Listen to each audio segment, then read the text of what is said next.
Chapter 4, Basic Probability. So the first terminology that you need to know about probability is mutually exclusive. And what mutually exclusive means is that event cannot occur simultaneously. So event cannot occur at the same time. So in the example that I gave you, we have randomly choosing a day from 2016.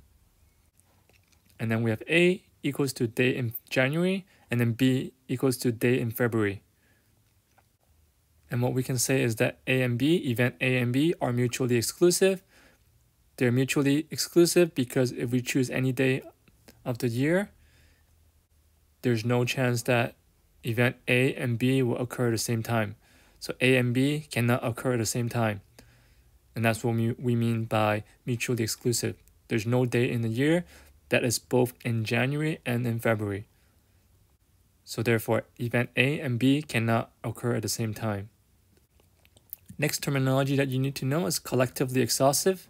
That means one of the event must occur, so that means at least one of the event will occur.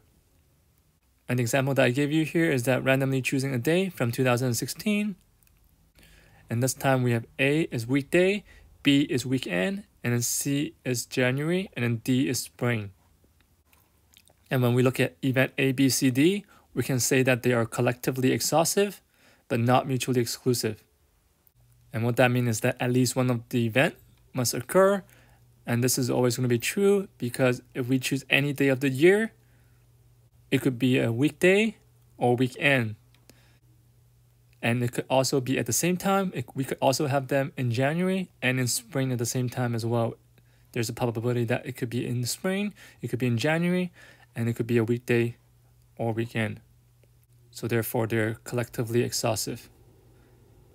And when we only look at event A and B, we know that they are collectively exhaustive and mutually exclusive. Collectively exhaustive means that at least one of them will occur. Mutually exclusive means that they cannot occur at the same time.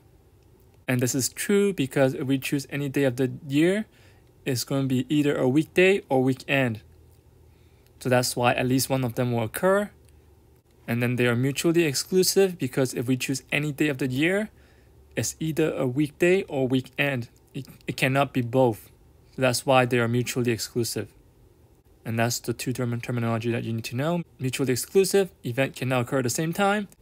Collectively exhaustive, we have at least one of the event must occur. The next concept that you need to understand is joint and marginal probability. And in the diagram here, we have a contingency table.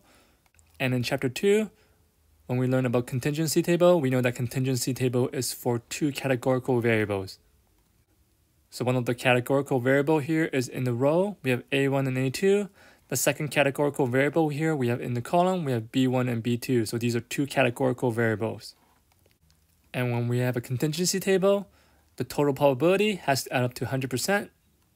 And on the outside of the table here, on the outside in green, we have the marginal probability. So marginal probability, probability of B1, probability of B2, and probability of A1, probability of A2. So these are all marginal probability or simple probability because we are only looking at the probability of one event. And inside the table, we have joint probability. Joint probabilities are basically your AND probability. So we have probability of A1 and B1. We have the probability of A1 and B2. We have the probability of A2 and B1 and probability of A2 and B2. So these are AND probability.